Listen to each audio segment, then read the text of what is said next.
आज हम लोग पढ़ेंगे कि भाई अगर कोई सेलर को पैसा नहीं मिले तो वो क्या कर सकता है, कैसे केस करेगा, क्या करेगा नहीं। या फिर अगर बायर मानो पैसा दे दिया और उसको गुड्स नहीं मिल रहा है तो वो क्या करे। वो जो बायर वाला पोर्शन है वो सेकंड हिस्सा में डिस्कस किया क्योंकि बायर का हल्का चीज है। सेलर को अगर पैसा नहीं मिला तो बहुत सारा रूल है, अलग सिचुएशन में अलग रूल लगता है। सबसे पहले अनपेड सेलर कौन होता है? जिसको सामान का प्राइस नहीं मिला। ठीक है, जिसको पैसा नहीं मिला वो अनपेड सेलर है। अगर प्रॉपर डेफिनेशन के हिसाब से जाए तो 45 का 1 में बोला गया है अनपेड सेलर के बारे में। 45 का 1 इंपॉर्टेंट सेक्शन है।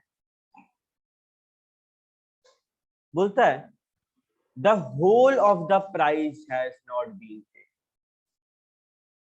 भैया मानिए 500 रुपया देना था, 100 रुपया का पेमेंट कर दिए। क्या सेलर अनपेड सेलर है? हाँ। जब तक उसको पूरा पेमेंट ना मिल जाए सेलर अनपेड सेलर होता है। तो the whole of the price has not been paid और टेंडर्ड मतलब कोशिश भी नहीं किया बायर पे करने। एक होता है बायर कोशिश किया, सेलर लिया नहीं, कह रहे यार बाद में दे। अगर वैसा हुआ कि सेलर को बोला बायर कि भाई पैसा ले लो, सेलर बोला बाद में देना और बायर के पास बाद में है नहीं, सेलर बोलता हम अनपेड सेलर। सेलर गलत बोल रहा है, बायर कोशिश किया था ना पे करने का, तुमको पेज बनने कौन मिला? ठीक है, सेलर के पास इमीडिएट राइट होता है कि वो प्राइस मांगे कि भैया मेरे को मेरा पैसा दो। लेकिन बहुत बार पेमेंट बिल ऑफ एक्सचेंज या फिर कोई और नेगोशिएबल इंस्ट्रूमेंट के तौर पे होता है। अदर नेगोशिएबल इंस्ट्रूमेंट मतलब नेगोशिएबल इंस्ट्रूमेंट, एक छोटा सा ज्ञान देते हैं इसको। नेगोशिएबल का मतलब होता है ट्रांसफरेबल। वो इंस्ट्रूमेंट, वो डॉक्यूमेंट जो ट्रांसफर करके आप पेमेंट कर सके उसको नेगोशिएबल इंस्ट्रूमेंट बोलते हैं। नेगोशिएबल इंस्ट्रूमेंट 3 टाइप के होते हैं, cheque, bills and promissory note.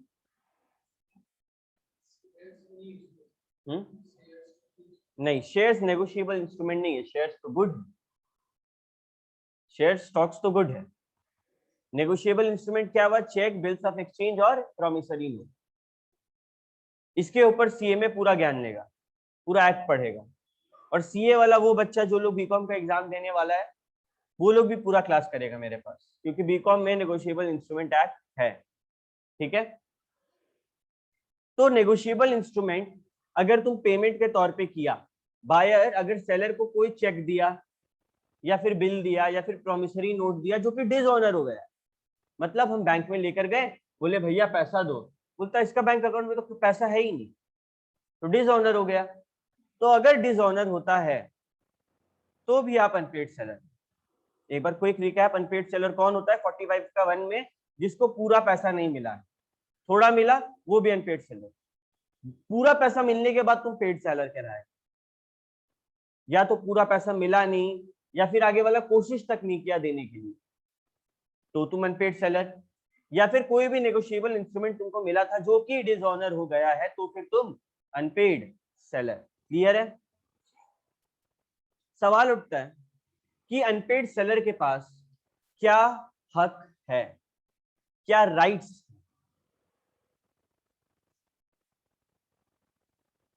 ठीक है, 2 टाइप का राइट। एक तो अगेंस्ट गुड, कि भाई हमको पैसा मिला नहीं है तो जो सामान है उस पर मेरा क्या हक। और एक होता है अगेंस्ट द बायर, मतलब बायर के खिलाफ हम क्या हक रख सकते हैं। देखो 2 बातें ना, तुम अनपेड सेलर, पहला सिचुएशन बायर पैसा नहीं दिया और तुम्हारे पास सामान नहीं है, सामान बायर के पास रखा हुआ। ऐसा होता है, बिल्कुल होता है। ओनरशिप ट्रांसफर होने से मतलब है ना, डिलीवरी और पेमेंट तो जरूरी नहीं होता उतना। और अगर डिलीवरी और पेमेंट में देखें तो पहला शर्त किसके लिए होता है? डिलीवरी के लिए। पेमेंट के लिए तो बाद में भी किया जा सकता है। तो अगर हम लोग देखें कि बायर पैसा नहीं दिया तो बायर के ऊपर हम क्या बोल के केस कर सकते हैं? पहला, ए बायर चल सामान का दाम दे। दूसरा, बायर तेरे कारण हमको डैमेज हुआ है वो दे। तीसरा, बायर हमको तुम इंटरेस्ट भी दो। मानो 5 करोड़ का पैसा, 5 करोड़ रुपया हमको मिलने वाला था, बायर 5 करोड़ रुपया दिया नहीं 1 महीना तक। अगर हम उस 5 करोड़ को 1 महीना बैंक में रखते हैं, कुछ इंटरेस्ट मिलता तो हम बायर को बोलेंगे ना, बायर तुम प्राइस तो देगा ही, तेरे चक्कर में जो नुकसान हुआ है, डैमेज हुआ है, तुम वो भी देगा ही, और तुम इंटरेस्ट भी देगा। जो अपॉर्चुनिटी कॉस्ट, जो मौका हम छोड़े हैं इंटरेस्ट कमाने का, वो तेरे से लेंगे भाई, ठीक है, ब्याज देगा।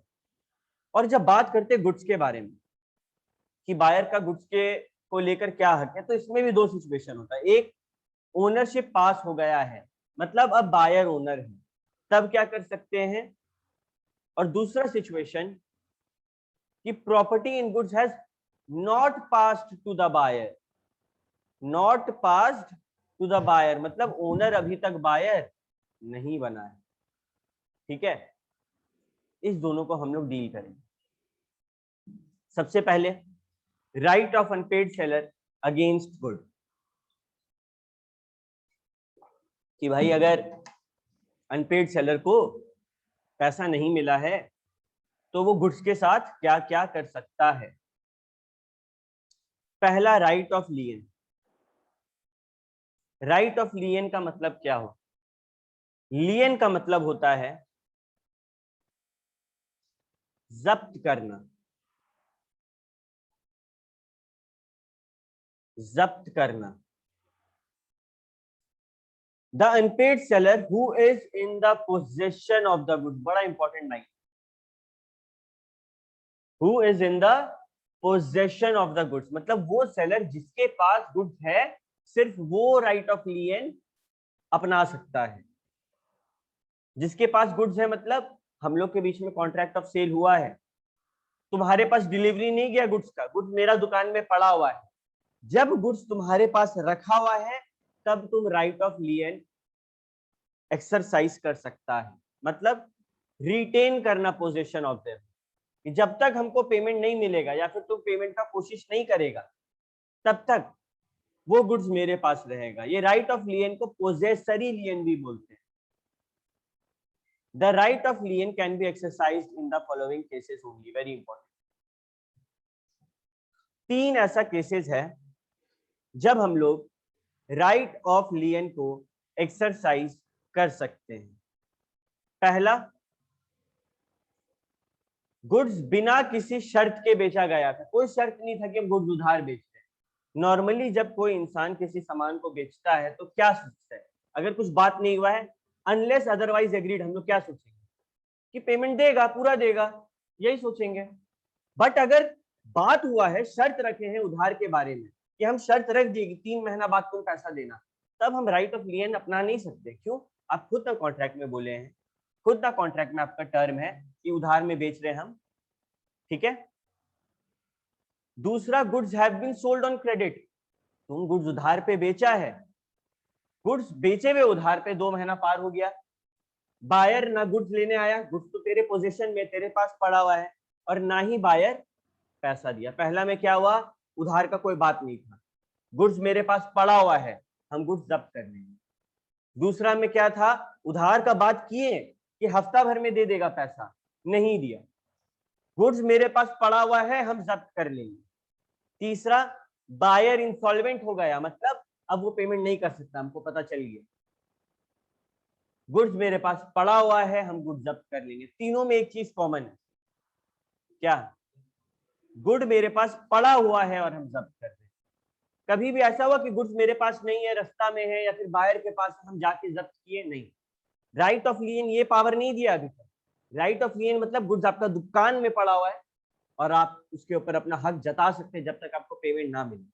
3 केस में होता है। पहला केस, उधार का बात नहीं हुआ है तो भाई हम जब्त करके रखेंगे।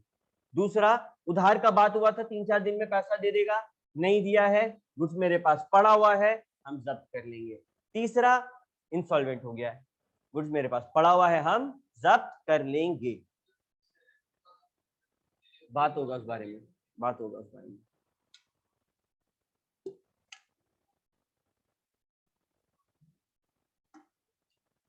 मानो सेलर के पास गुड्स नहीं पड़ा हुआ है, सेलर का कोई एजेंट है या फिर सेलर किसी को दे के रखा था, गुड्स उसके पास पड़ा हुआ है। फॉर एग्जाम्पल फैजल जो है मेरे घर के बगल में ही रहता है, तो हम फैजल को बोले भाई सुन हमको एक जन को सामान देना है, तो तुमको हम ये सामान दे के जा। फैजल कौन हो गए? As a agent.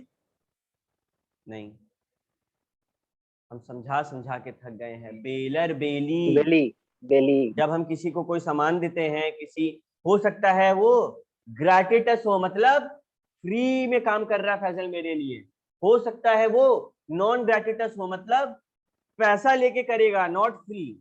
दोनों केस में हम फैजल को सामान दिए, फैजल बेली है, हम बेलर हैं, ठीक है। अभी हम फैजल को देकर गए, फैजल क्या यही काम करता है घर में बैठे बैठे, मेरा एजेंट तो नहीं है, स्पेशल कंडीशन था, तो हम फैजल को देके गए कि भाई इसको तुम सामान दे देना।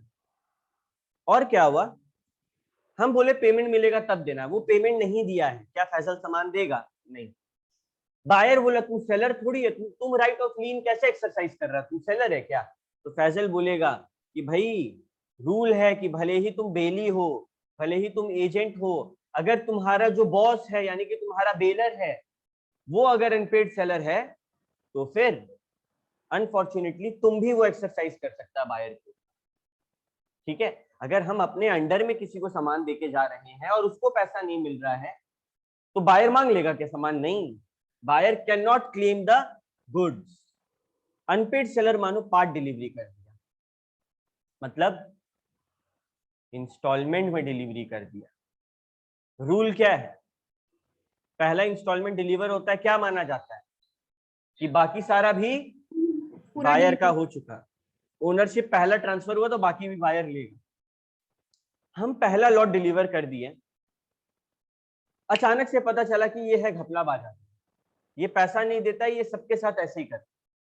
तो हम लॉ क्या बोलते हैं कि अगर तुमको ऐसा कुछ पता चला है तो तुम बाकी गुड्स पे राइट ऑफ लियन करो ना, जो गुड्स तेरे पास पड़ा हुआ है तुम उस पे कर सकता है, ठीक है।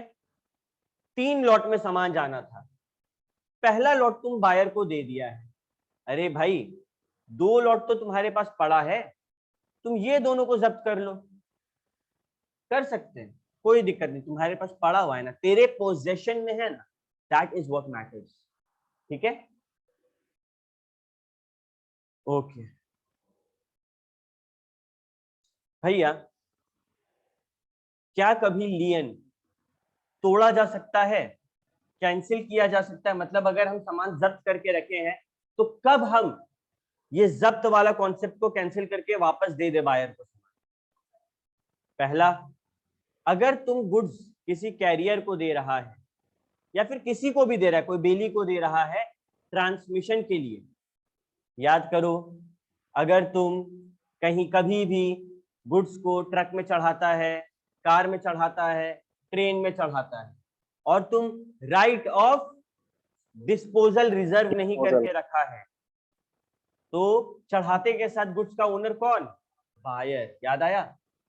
तो राइट ऑफ लियन कब काम आएगा? तुम अगर किसी को चढ़ा रहा है, मतलब अगर तुम गुड्स ट्रेन में चढ़ा रहा है, ठीक है, तो जैसे ही तुम चढ़ाया, अब ड्राइवर किसका सुनेगा? बायर का सुनेगा भाई, क्यों? तुम राइट ऑफ डिस्पोजल तो रिजर्व करके रखा नहीं, तो यहाँ पे राइट ऑफ लियन नहीं लगेगा। दूसरा, बायर और is agent lawfully obtains position of the goods, हम क्या किए, राइट ऑफ लियन ले लिए, हम इसको जब्त करके रखें, और बायर मेरे पे केस किया, कोर्ट ऑर्डर दिया है कि भाई तुम इसको इसका सामान वापस करो, लीगली हो रहा है, सब कुछ लॉफुली हो रहा है, हमको देना पड़ेगा, हम राइट ऑफ लियन नहीं लगा। तीसरा, seller has waived the right of लियन, हम जब्त करके रखे थे लेकिन हम देखें कि बायर को इस सामान का बहुत जरूरत है, हम दया खाए और हम बोले जा ले जा, जी ले अपनी जिंदगी, ये क्या किया, हम वेव कर दिए हैं, मेरा जो राइट ऑफ लियन हक था उसको जब्त करके रखने का, वो हम वेव कर दिए, हटा दिए। जब ऐसा वेवर होता है, क्या बाद में हम बोल सकते हैं बायर को चल वापस ला, हम लियन एक्सरसाइज करेंगे? नहीं, एक बार जो हो गया हो गया। तो 3 टाइम पे लियन नहीं लगेगा। पहला, जैसे ही हम रेलवे में या फिर कार में, ट्रक में सामान चढ़ा दे और राइट ऑफ डिस्पोजल मेरा पास ना हो। दूसरा, बायर लीगली हमसे सामान ले रहा है। और तीसरा, सेलर खुद बोला कि जा ले जा। हम वेव कर रहे हैं, हटा रहे हैं अपना राइट ऑफ लियन को। ठीक है। अगर मानो कोर्ट सिर्फ ऑर्डर दिया, कोर्ट देखा कि यार ये लोग लड़ रहा है, सेलर जो है राइट ऑफ लियन एक्सरसाइज करके गुड जब्त करके रखा है, तो कोर्ट बोला बायर चल पैसा दे दो। कोर्ट क्या दिया? ऑर्डर दिया कि बायर तुम पैसा दे दो। Decree for the price. Decree का मतलब ऑर्डर। तीसरी या चौथी बार बता रहे, डिक्री का मतलब, जब तक सब नहीं बोलेगा हम तब तक पूछते रहेंगे। डिक्री का मतलब ऑर्डर। ऑर्डर। ऑर्डर, ठीक है। तो अगर कोर्ट बोला है बायर चल हम तुमको ऑर्डर दे रहे हैं, तुम प्राइस दे दो, इसका मतलब कोर्ट ये नहीं बोल रहा है कि हम जो जब्त करके रखे हैं वो ले लो। कोर्ट क्या बोला कि प्राइस दो। कोर्ट का भी कहने का मतलब यही है कि ये सेलर जब तक तेरे को पैसा नहीं देगा ना तुम जब्त करके रख। ये यहाँ पे क्लियर किया है कि अगर किसी तरीके से बायर को ऑर्डर दिया जाए, डिक्री दिया जाए कोर्ट के द्वारा कि भाई तुम पैसा दो, दिस डजंट मीन कि वो गुड्स जब्त वाला फ्री हो गया है। जब तक पैसा नहीं मिलेगा गुड्स हम नहीं छोड़ेंगे। ठीक है। हम 1 मिनट का टाइम दे रहे, खाली गो थ्रू करो सारा कॉन्सेप्ट।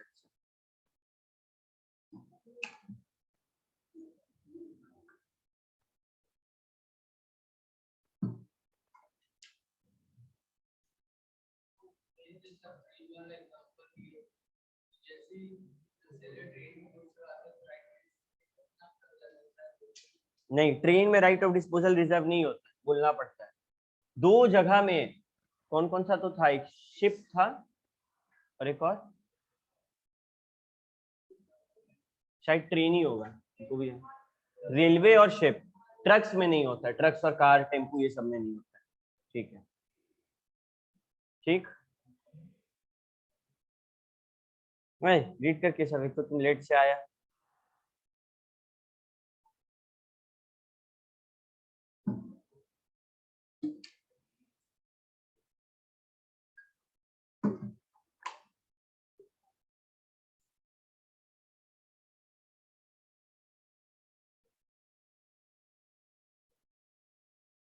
अनपेड सेलर ऐसा कॉन्सेप्ट है कि हो सकता है, सॉरी, अनपेड सेलर ऐसा कॉन्सेप्ट है कि हो सकता है एग्जाम टाइम फिर डाउट क्लियर करने का वो हो। ठीक है, क्योंकि भूल जाते हैं राइट ऑफ लियन, पोजेशन, बहुत ज्यादा कॉम्प्लेक्स वर्ड आने वाला है, तो इसको अभी से क्लियर करते जाओ। कोई भी डाउट हमसे पूछो। ठीक है। और चाहे कोई यूनिट पढ़ा हो ना हो, ये यूनिट सबसे अलग है। अनपेड सेलर पूरा सोगा से अलग है। ठीक है, तो तुम लोग आज ही घर जाके सैटरडे संडे 2 दिन टाइम रहेगा, रट लेना। ठीक है। इसका पोजेशन का मतलब किसके पास में है सामान। ठीक है, जब भी पोजेशन का मतलब याद ना है, मेरा एग्जांपल याद कर लेना कि गाड़ी मेरा है, मेरा दोस्त लेके गया है, ओनर हम है, पोजेशन दोस्त के पास। ये एग्जांपल से याद रहेगा।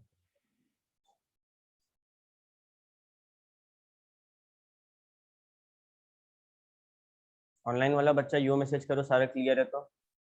सर अगर कोई हाँ प्रोडक्ट बोल। बाय एयर आए तो सर गुड्स। गुड्स अगर बाई एयर आए तो भी राइट ऑफ डिस्पोजल हमको रिजर्व करना पड़ेगा। खाली ट्रेन और शिप में बिना बोले मेरा ही होता है राइट ऑफ डिस्पोजल।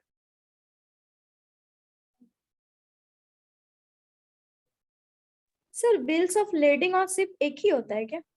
नहीं, बिल्स ऑफ लीडिंग होता है जो शिप वगैरह में होता है कि भाई शिप में हम माल चढ़ा के भेज दिए, वहां बिल ऑफ लीडिंग दिखा के लेगा।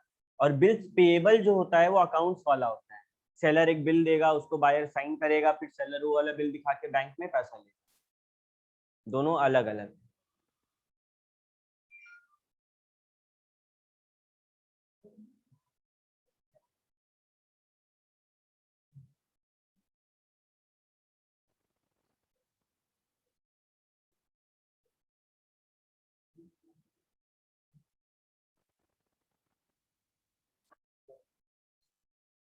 क्लियर है?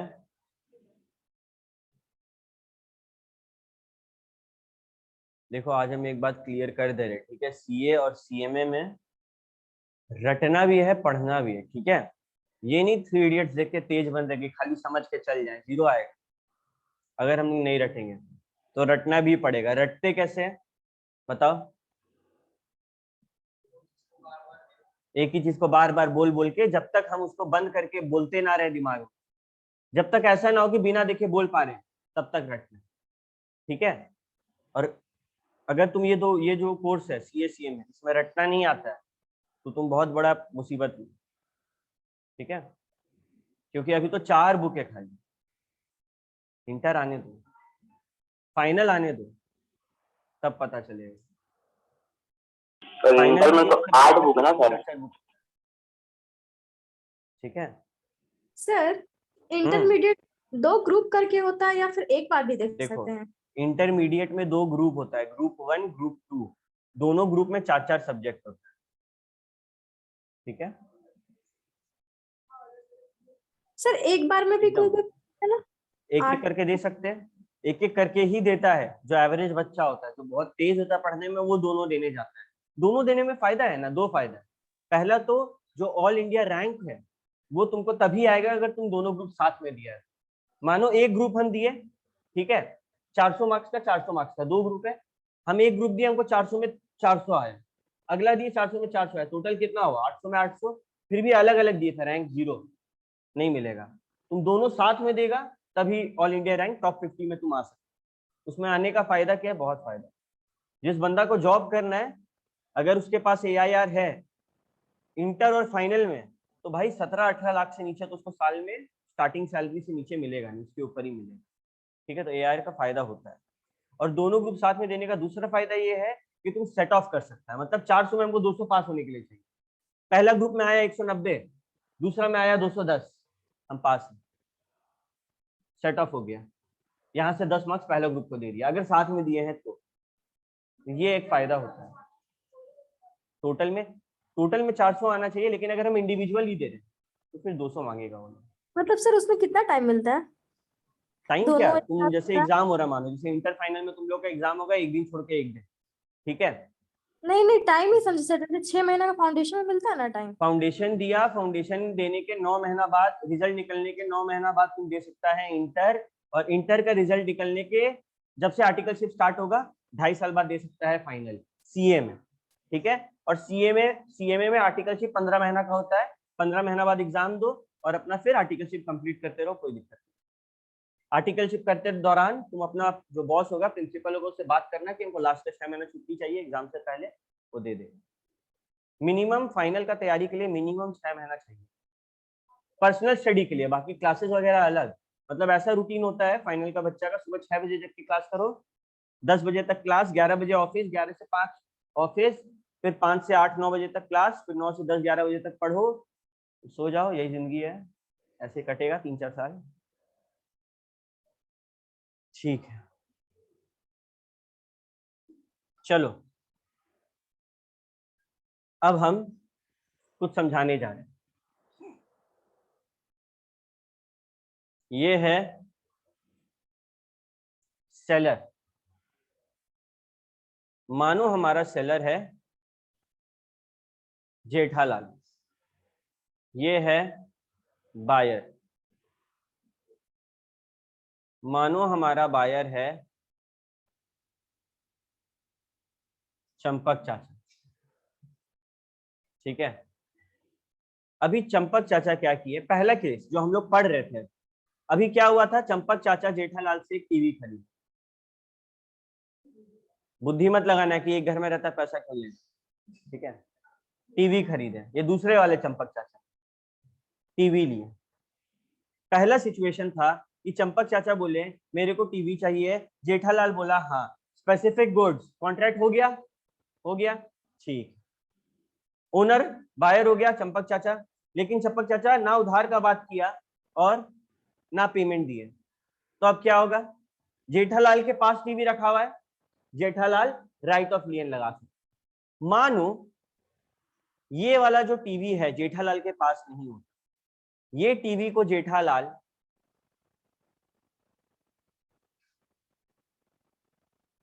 कैरियर को दे दिया, ट्रक में चढ़ाया, बोला ये गोकुलधाम सोसाइटी ले जाओ, ठीक है। ट्रक में चढ़ाते ही गुड्स का ओनर कौन हो गया? बायर हो गया। क्या हम राइट ऑफ लियन लगा सकते हैं? राइट ऑफ लियन का एक कंडीशन क्या था? गुड्स आपके पोजीशन में होना चाहिए। गुड्स मेरे पोजीशन में नहीं है, गुड्स किसके पोजीशन में? कैरियर के पोजीशन में। तो यहाँ पे हम लोग राइट ऑफ लियन तो नहीं लगा सकते, यहाँ पे लगता है स्टॉपेज इन ट्रांजिट। क्या लगता है? Stoppage in transit. क्या होता है देखो, right of stoppage in transit का मतलब stopping the goods while they are in transit, मतलब जब वो बायर के पास जा रहा है, रास्ता में है, तब गुड्स को रोकना, तब ड्राइवर को फोन करके बोलना कि ओए गुड्स रोक, और अपने पास वापस मंगा लेना, रीगेन द पोजीशन। यहां पे क्या हो रहा था? राइट ऑफ लियन में यहाँ पे रिटेन हो रहा था पोजीशन, मेरे पास ही था, हम ही रख लिए, रिटेन। और यहाँ पे क्या हो रहा है? स्टॉपेज इन ट्रांजिट में रीगेन। दोनों अलग अलग वर्ड है। रिटेन मतलब माल मेरे पास पड़ा हुआ था और हम ही रख लिए, रीगेन मतलब मेरे से बाहर चल गया था, हम वापस मंगा रहे हैं, अलग चीज है ना।